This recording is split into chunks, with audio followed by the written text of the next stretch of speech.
O PROIFES está propondo três etapas de reajuste salarial. A primeira de 3,5% agora em setembro de 2024. A segunda de 9,5%, que é o mesmo valor oferecido aos técnicos administrativos, em 1º de janeiro de 2025. E mais uma última parcela de 4% em 1º de janeiro de 2026. Nós entendemos que esses três reajustes são capazes, ao longo da sua acumulação, de que os professores, pelo menos em estágio probatório, em 2026, tenham todos o piso cumprido. Olá! Neste episódio, nós vamos falar sobre o andamento das negociações salariais entre os docentes das universidades públicas e institutos federais e o governo federal. O Executivo Federal propôs 9% de reajuste salarial para 2025 e 3,5% para 2026. A contraproposta do PROIFES Federação, ao qual a Durg Sindical é filiada, exige que o governo federal apresente uma proposta de reajuste salarial ainda para este ano, 2024. Aumente o índice de reajuste proposto para 2026 e cumpra o piso salarial do magistério até 2026. Para tratar desse assunto, nosso convidado desta edição é o professor Eduardo Rolim de Oliveira, que é diretor tesoureiro da Durg Sindical. Olá, professor, bem-vindo ao nosso programa. Olá, Simone, prazer estar aqui de novo conversando com vocês. Então, os professores da carreira do Magistério Superior e do Ensino Básico Técnico e Tecnológico, EBTT, passaram anos sem reajuste salarial e sem negociação com o governo. A defasagem salarial é de 36,85% e pode chegar a mais de 40% em janeiro de 2025. Professor, o que o PROIFES propõe para a recuperação dessas perdas salariais? Primeiro, eu acho que é importante contextualizar esse processo. Essas perdas, na realidade, que tu colocas aí de 36,85, elas se referem ao mês de março de 2015, quando, após os últimos acordos que o PROIFES firmou com o governo, ainda na época do governo Dilma Rousseff, depois de acordos em 2007, 2008, 2011, 12 e 15, fizeram com que lá, nesse dia, nesse mês, março de 15, tivéssemos o maior salário em termos de vista real, ponto de vista real, descontado a inflação. De lá para cá, nós tivemos 3 reajustes salariais, que foram em agosto de 2016, janeiro de 2017 e maio de 2023, lá no atual governo. E mesmo com esses 3 reajustes aí, a defasagem monta, usando o IPCA como índice, a esses 36,85. O que mostra, na realidade, que o poder de compra dos professores hoje ele é, obviamente, muito menor do que ele era em maio de 2015. Apesar de que, nesse tempo, tivemos também as 3 etapas de reestruturação da carreira, 17, 18 e 19, e, de certa maneira, minora um pouco isso, mas minora para aquela parcela que está mais para frente na carreira, né? Em função disso, a partir do reajuste de maio do ano passado, de 2023, abriu-se a mesa específica e temporária de negociação do Magistério Superior, e que já começou a funcionar em dezembro de 2023, teve reuniões em janeiro, teve reunião em fevereiro, reunião em abril. E agora chegamos, então, ao dia 19 de abril, com a última proposta que o governo ofereceu, a qual o PROIFES está apresentando uma nova contraproposta, como aprovado no CD do PROIFES no dia 30 de abril. Essa proposta, na realidade, ela trabalha algumas questões que eu acho que são importantes. A primeira delas, e isso já é uma coisa muito importante de ser avaliado, é que mesmo a proposta oferecida pelo governo, ela está dentro do espírito da atual carreira que nós negociamos e que é regida pela Lei 12.772 do ano de 2012. Significa que o governo aceita a tese que o PROIFES defendeu contra a vontade de outras entidades que participavam da mesa, de que a gente tinha que zerar o processo e recomeçar a discussão de carreira. O que seria um absurdo, porque além de não refletir a realidade atual das universidades e dos institutos federais, também seria um retrocesso do ponto de vista, inclusive, previdenciário para os professores mais jovens. Seria um drama enorme para os professores mais jovens se por acaso se avançasse na negociação, para uma proposta de carreira como algumas que tem por aí, de 13 níveis, 100 classes, com 24 anos para chegar no topo. Quanto mais tempo demora para chegar no topo, pior a vida dos professores mais jovens, porque eles vão ter uma aposentadoria pior lá no futuro. Então isso já foi uma grande coisa. O governo, ao reconhecer que é sim a carreira atual do plano de cargos e carreiras do Magistério Federal, que é o que defende o PROIFES, é o ponto de partida para a negociação. Tanto assim que, além desses valores que tu falaste, de 9%, de 3,5% e 26%, o governo propôs uma mudança nos steps, ou seja, na percentual de variação entre os níveis da classe C e da classe D, ou D3 e D4, de 4% para 4,5%. Dentro da atual carreira, dentro da atual ideia ideológica da carreira, foi talvez a maior conquista que nós tivemos em 2015, quando da reestruturação atual das carreiras. Bom, partindo então da atual proposta de carreira, o que o PROIFES avaliou? Essa questão do piso que tu coloca é uma questão importante. Por quê? Porque desde 2008, com a Lei 11.738, se estabeleceu o piso profissional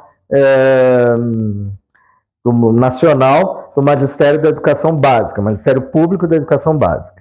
Esse piso profissional ele vai sendo reajustado ao longo dos anos. A última vez que ele foi reajustado foi agora, no início desse ano. Ele está atualmente em R$ 4.580,57. Para quê? Para o professor, no nosso caso, né, da carreira do EBTT, graduado com 40 horas. Ou seja, o menor salário da carreira de um professor do ensino básico tem que ser, para 40 horas, tem que ser 4.580. No caso do EBTT, que é isonômico com o magistério superior, ou seja, são carreiras que têm a mesma remuneração, um professor 40 horas graduado, este ano, está ganhando algo na casa de R$ 3.400, né, no primeiro nível da carreira. Isso significa que há uma defasagem de 34%. O PROIFES já fez algumas propostas ao longo desse processo de negociação, que não parou, apesar de algumas entidades quererem dizer que o processo parou, ele nunca parou, e ele continua, que eu acho que é muito positivo, né? O governo apresenta propostas, o PROIFES, que é a entidade que representa os docentes, vai apresentar agora uma nova contraproposta, aprovada no dia 30 de abril, dentro da ideia de que nós não podemos continuar com uma ilegalidade, que é o fato de que os professores federais da educação básica ganham abaixo do piso. E quando a gente fala ganham abaixo do piso, é verdade que é um número pequeno deles. Mas nós estamos falando de uma carreira que tem lógica, ou seja, o salário que se ganha como graduado 40 horas, ele repercute no decorrer da carreira para todos os demais professores, inclusive os titulares doutores DE. Então, o que nós trabalhamos nesse sentido? Que tem que se cumprir o piso. Fizemos algumas propostas, a primeira delas equivalia a eliminar as duas primeiras classes, A e B, ou D1 e D2, enquadrando todos os professores no que a gente chama hoje de professor adjunto. O governo não concordou com essa proposta, porque ele entendia que 16 anos para chegar no topo é muito pouco, ele quer fazer 20 para todas as carreiras.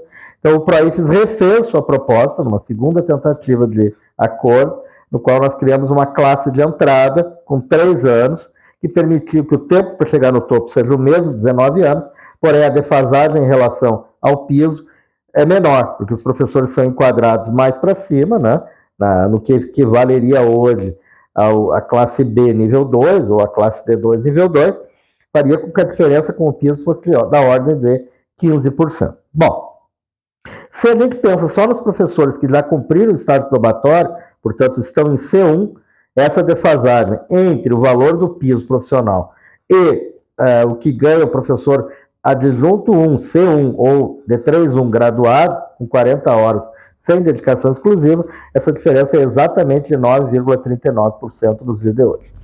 Então, a proposta que o PROIFES traz agora, aprovada no dia 30 de abril, temos que recuperar esta diferença e mais aquela que vai surgir em 25 e 26, com novos valores do piso, todo ano ele é reajustado pela lei.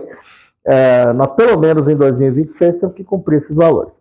Então, o PROIFES está propondo 3 etapas de reajuste salarial. A primeira de 3,5% agora em setembro de 2024. A segunda de 9,5%, que é o mesmo valor oferecido aos técnicos administrativos, em 1º de janeiro de 2025. e mais uma última parcela de 4% em 1º de janeiro de 2026. Nós entendemos que esses 3 reajustes são capazes, ao longo da sua acumulação, de que os professores, pelo menos em estágio probatório, em 2026, tenham todos o piso cumprido. Evidentemente que nós entendemos que isso não basta, né? Nós queremos continuar a reestruturação da carreira baseada na atual carreira, por isso, inclusive, a proposta de que aquilo que o governo trouxe, de mudar os steps entre níveis de 4 para 4,5%, a contraproposta ela diz que a gente deve mudá-los de 4% para 5%, que é exatamente a proposta original que nós fizemos há mais tempo.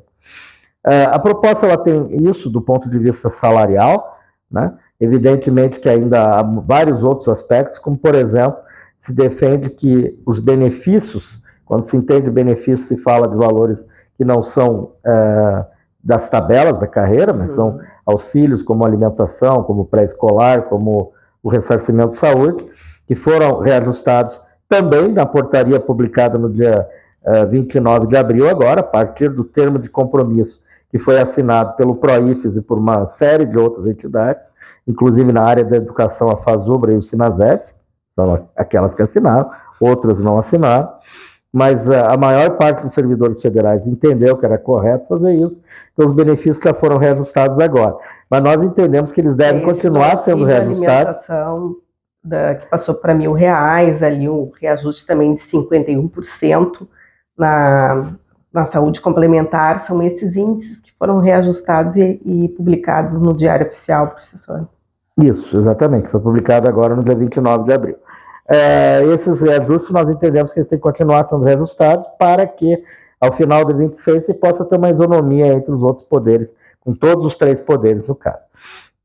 A proposta também ela traz alguns outros elementos que a gente pode ir detalhando ao longo da entrevista, mas eu gostaria de destacar o aumento do orçamento para as universidades, a recomposição do orçamento das IFES, aumento da assistência estudantil, baseado no PNAES, o fim do controle de frequência dos professores do EBTT, algo, inclusive, que nós já acordamos lá em 2015, que ainda não foi cumprido, revogação da portaria 983 do EBTT, e ainda mantemos a nossa proposta de criação da classe de entrada com a simplificação do número de níveis na carreira. Essa seria uma valorização para o ingresso de novos docentes nas universidades públicas e institutos federais, professor? Sim, porque hoje um professor que entra na universidade ou no Instituto Federal, ele entra na classe A nível 1, ou D1 nível 1, né, no caso do EBTT, e a ideia é de que esta classe, com seus 2 níveis, mais a classe D2 ou B, com seus 2 níveis, fossem transformados numa única classe, com um salário equivalente ao salário de hoje, o nível 2 da classe B ou da classe D2, no caso do EBTT. Então, evidentemente, isso traria uma valorização importante da entrada, posto que a diferença, por exemplo, entre a classe A1, nível 1 e 2 é de 5%, mais 5,5% para chegar na classe B1, mais 5%. Então, tu soma aí 2 vezes 5, mais 5,5%, vai dar aí uns 15%, 18% de aumento para o valor do ingresso. Esse também é um ponto que nós julgamos importante. Gostaria também que o senhor comentasse em relação a esses reajustes de benefícios. Eles melhoram também essa proposta, né, do governo para os docentes das universidades e institutos federais, mas também para os aposentados, como é que fica a situação? Na realidade, a gente tem que entender o seguinte, uma coisa é a valorização da carreira, e a valorização da carreira nos seus níveis salariais, ela é idêntica para ativos e aposentados antigos. É bom a gente deixar isso bem claro, que aqueles servidores públicos que ingressaram no serviço público até o dia 31 de dezembro de 2003, 20 anos para trás, eles, quando se aposentam, se cumprir todos os requisitos que as emendas constitucionais exigiram, eles têm direito à aposentadoria integral e paridade. Portanto, todo o reajuste que é dado para os ativos também o é para estes aposentados, ou seja, os aposentados que eram servidores antes de 2004. Aqueles aposentados que ingressaram depois de 2004, já existem, não são muitos, mas já existem, né?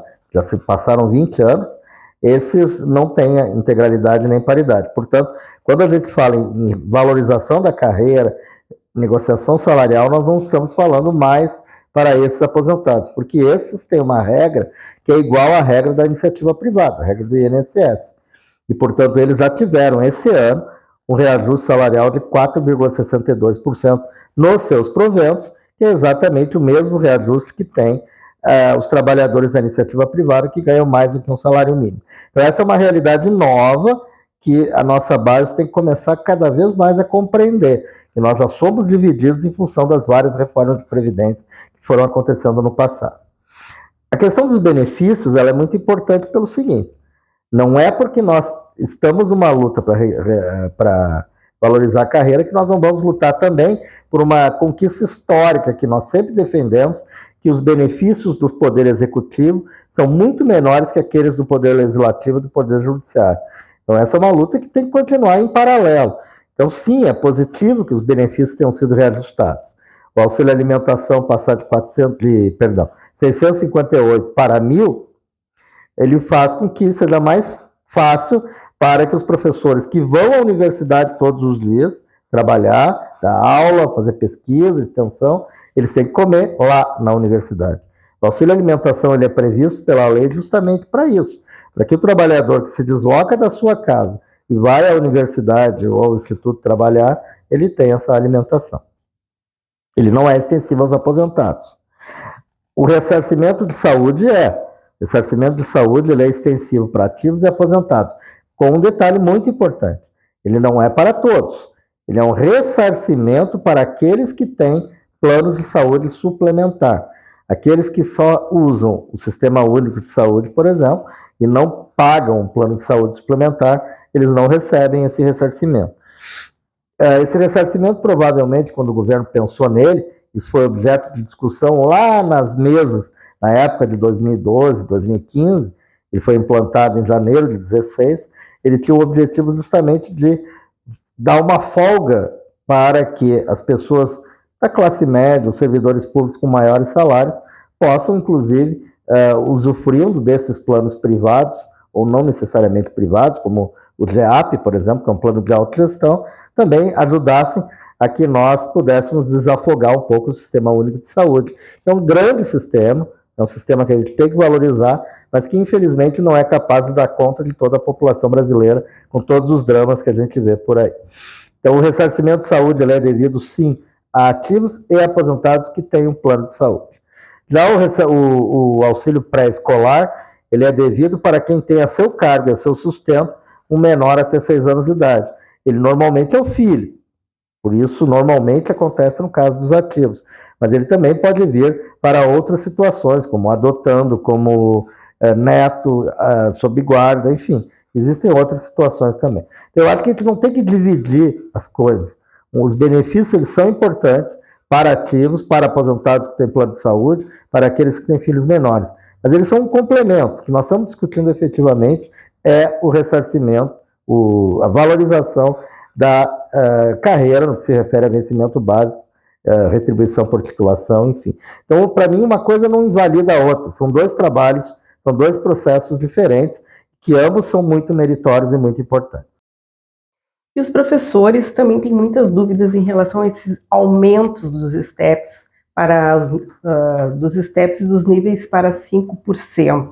De que forma que isso impacta na vida dos docentes? Como funciona isso, professor?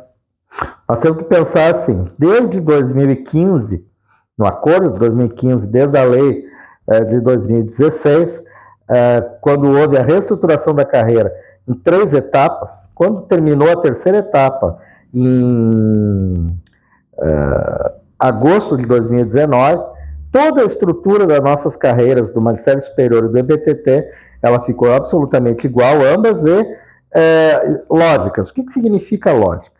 Significa que na lei da carreira tem um anexo lá, chama-se anexo 3A da lei 12772, ele define exatamente os parâmetros de variação do vencimento básico e depois da retribuição da titulação. Então, se a gente olha, por exemplo, não importa qual é o regime de trabalho, seja ele 20, 40 horas ou DE, começando da classe A até a classe titular, a classe E, ou D1 até titular, no caso do EBTT, nós temos as seguintes variações. Na classe A, entre níveis, 5%, na classe B também, na classe C, 4% entre níveis, na classe D também 4%. Isso é igual nos 3 regimes de trabalho. Depois, nós temos variações entre as classes.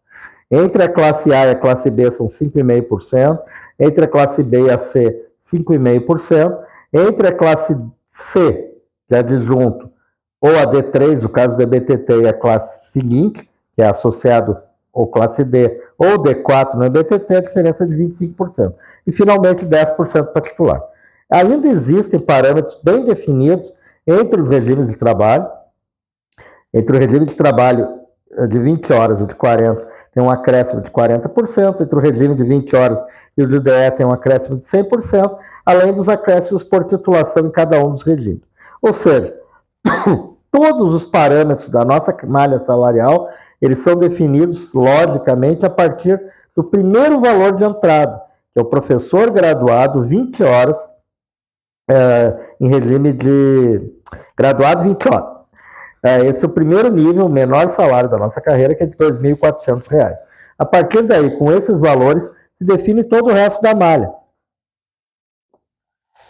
Até chegar ao salário do professor titular DE, doutor, que tem um salário hoje bruto na casa de R$ 22 mil. Tá? É 8, poucos vezes o primeiro e o último nível. Então, quanto você aumenta a diferença entre níveis nas classes, quaisquer que sejam, todos os salários, vencimentos básicos que estão acima dessa classe onde começa a haver a mudança, eles têm impacto financeiro, obviamente. Então, quando a gente faz essa mudança de 4 para 4,5%, que é o que propõe o governo, ou de 4 para 5% entre os níveis C1 e C2, C2 e C3, C3 e C4, D1 e D2, D2 e D3, D3 e D4, obviamente que todos os salários, para aqueles que estão em posições mais avançadas na carreira, vão ter reajustes superiores, inclusive, àquele do reajuste geral da tabela, que são os valores que tu falaste, 9%, 3,5%, ou os que eu falei, 3,5%, 9,5% e 4%.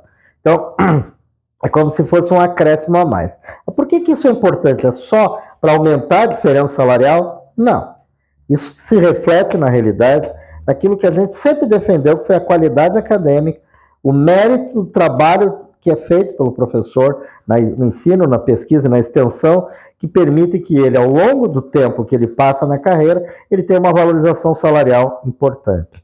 Há muito tempo que nós defendemos que os steps, né, como se chama em inglês, os degraus, entre os níveis, seja de 5% em todas as classes. Assim como nós defendemos que entre as classes também haja valorização, que infelizmente, talvez neste processo atual, a gente não consiga evoluir. Mas é um processo evolutivo, que talvez numa próxima negociação salarial, no próximo ciclo, a gente consiga chegar lá mais adiante. Então é isso, na realidade, quando se muda os steps, se muda aquilo que se ganha a mais quando se faz progressão ou promoção. No caso, atualmente, da negociação, progressões nas classes de adjunto e de assistente. Por que não nas classes menores, A e B? Porque essas já estão em 5%. E nós defendemos sempre que os 5% seja o nível, menor variação que nós temos. E o fim do controle de frequência dos professores do EBTT, por que há uma conquista? Em 1996, já estamos falando aí de quase 30 anos, 28 anos, ainda no governo Fernando Henrique Cardoso, o governo compreendeu que o trabalho, que a natureza do fazer docente do magistério superior e também dos profissionais da ciência e tecnologia, ele não podia ser medido em número de horas de trabalho que a gente vai à instituição. Porque, na realidade, esse número de horas ele é fictício. A gente trabalha muito mais do que as 40 horas. Quem conhece a vida de professor, quem vive com sabe o que significa trabalhar à noite, preparando aula, sabe o que significa trabalhar no sábado e no domingo, corrigindo prova, fazendo projetos, lendo artigo, estudando artigo, preparando artigo. Tudo isso faz parte da nossa vida.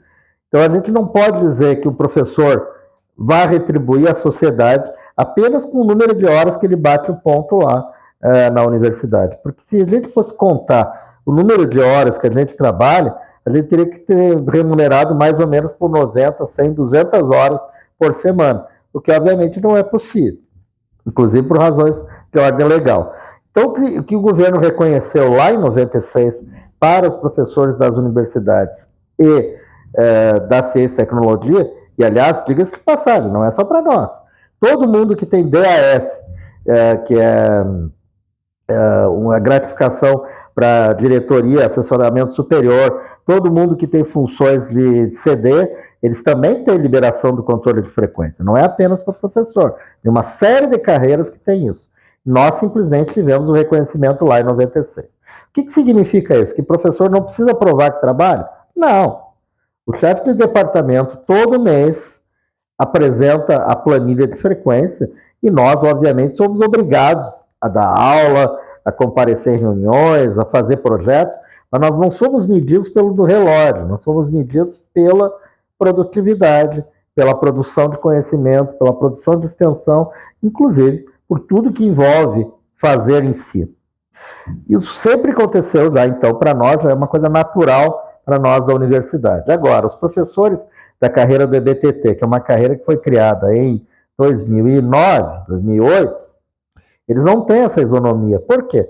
Porque quando foi feito esse decreto lá em 96, não existia essa carreira. Uma carreira de professores da educação básica, que vai desde a educação infantil até a pós-graduação, porém, um conceito completamente novo, que não existia naquela época. Eles eram professores da carreira do magistério de primeiro e segundo graus, ainda que tivesse também, tem aquela isonomia, não tinha.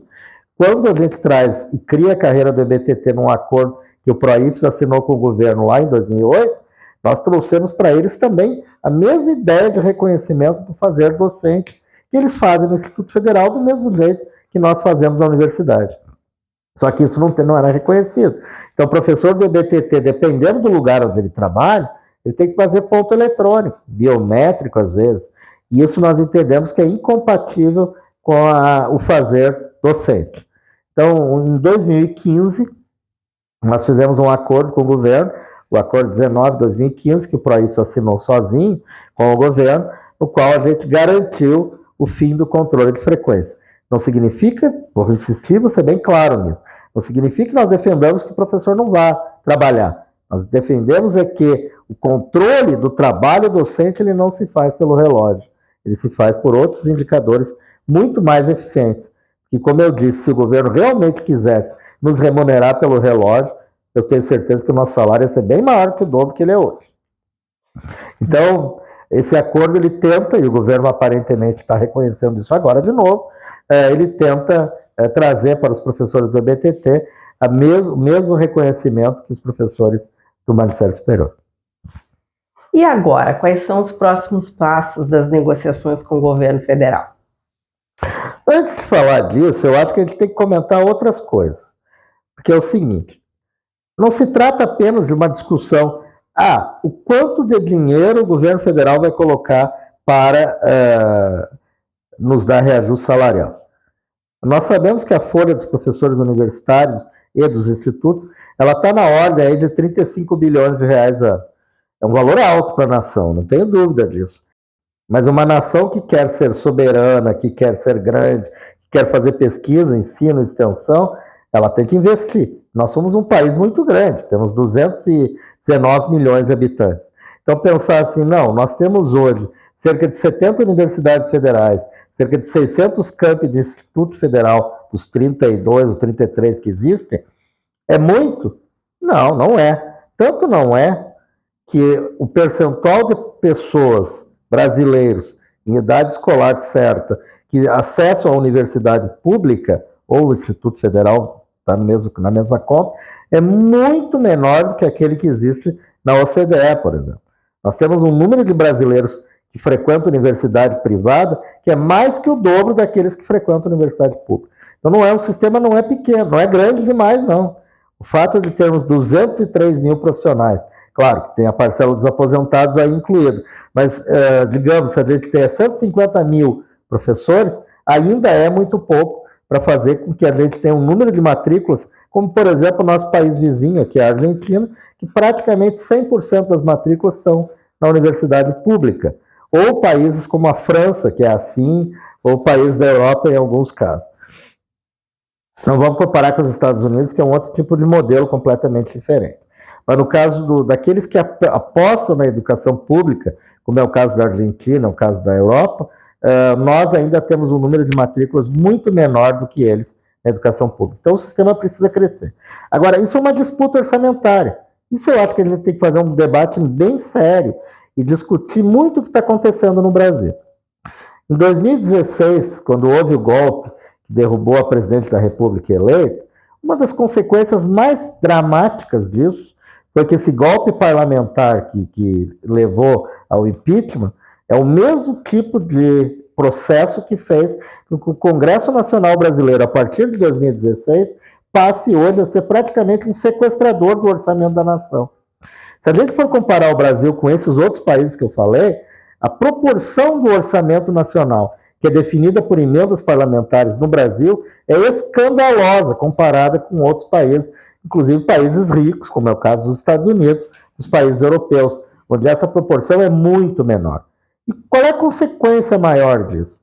Se a gente olhar hoje, 2024, do orçamento da nação, 50 e poucos bilhões de reais estão na mão de 513 brasileiros.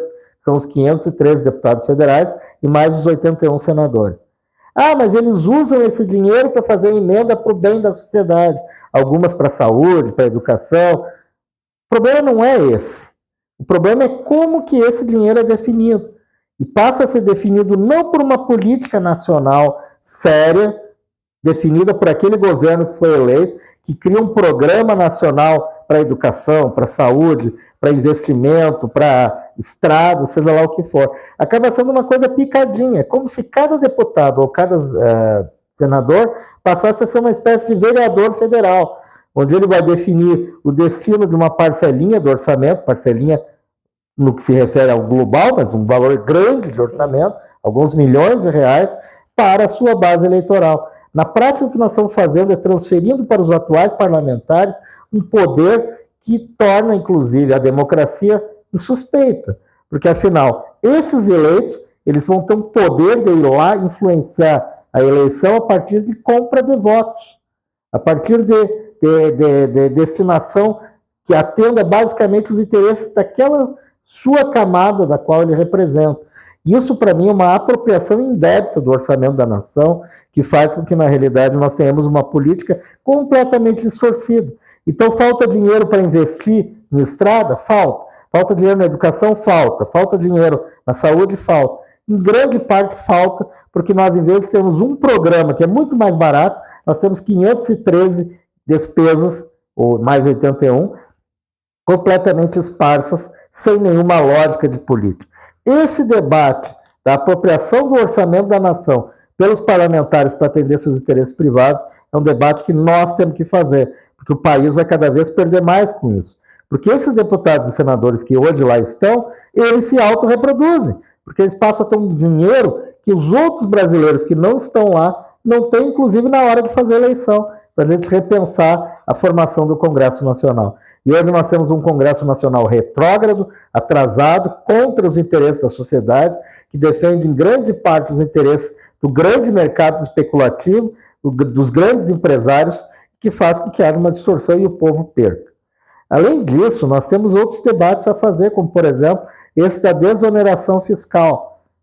Porque, olha só, por que empresas grandes, de grande porte, têm que diminuir o seu imposto para fazer com que eles empreguem, como eles dizem que fazem? O que, na realidade, pelos estudos que a gente conhece, não são verdadeiros.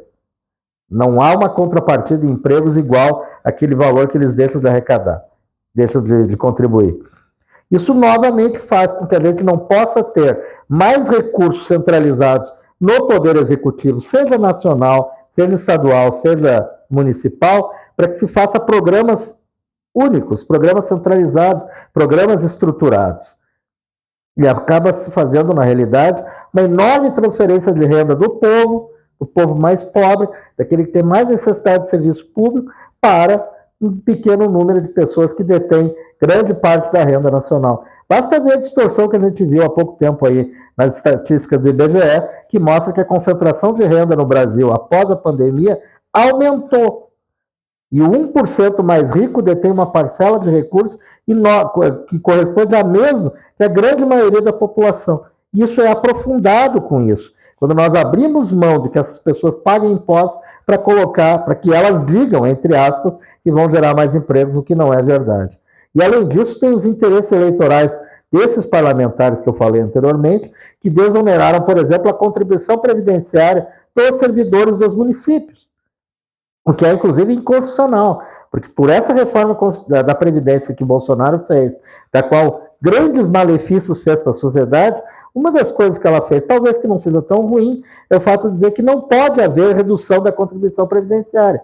E aí o Congresso, contra uma emenda constitucional que ele mesmo aprovara em 2019, agora ele desonera as prefeituras de pagar a Previdência. Isso vai aumentar o déficit da Previdência Social, inclusive no Brasil, de novo prejudicando os mais pobres. Esse debate tem que ser feito. Por que falta dinheiro? Não é só porque se paga muito de juros da dívida. Isso também é verdade.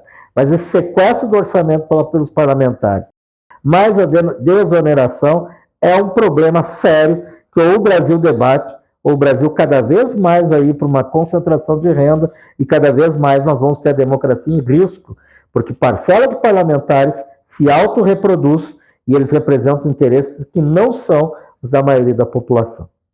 Eu falei tudo isso para dizer como é que vai continuar a negociação com o governo.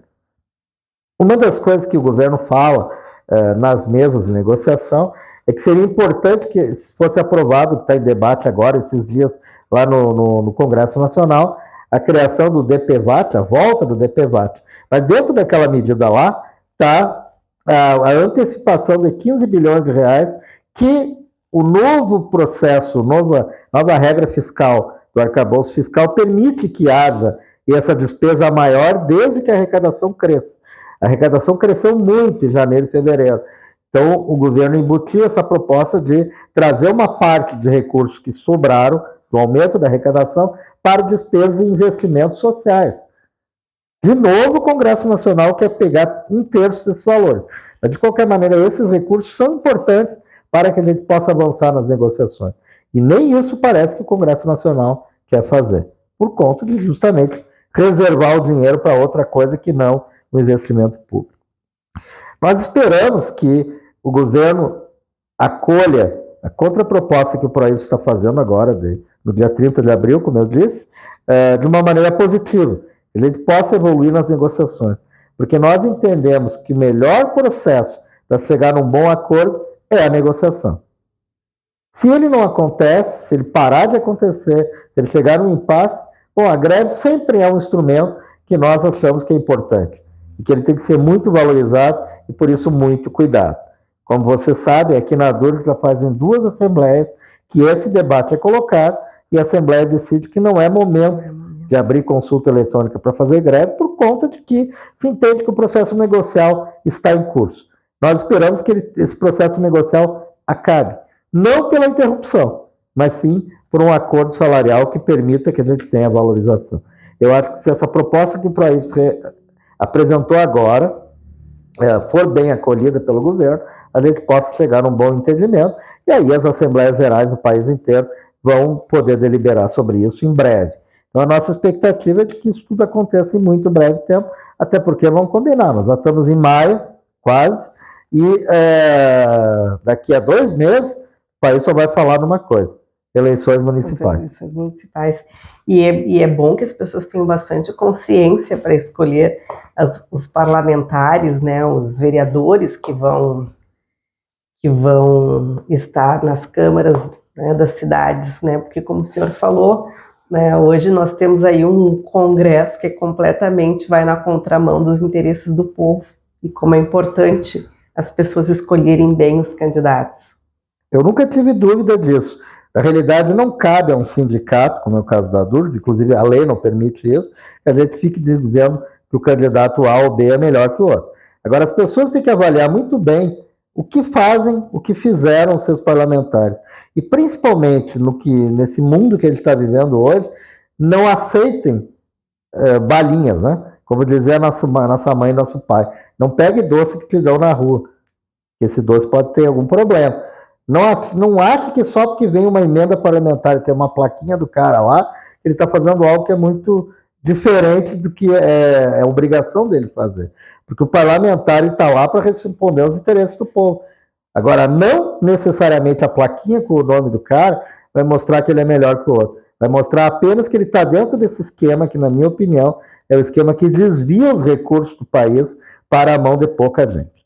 Então, as pessoas têm que olhar muito e pensar o quanto a minha vida está em jogo nessa história.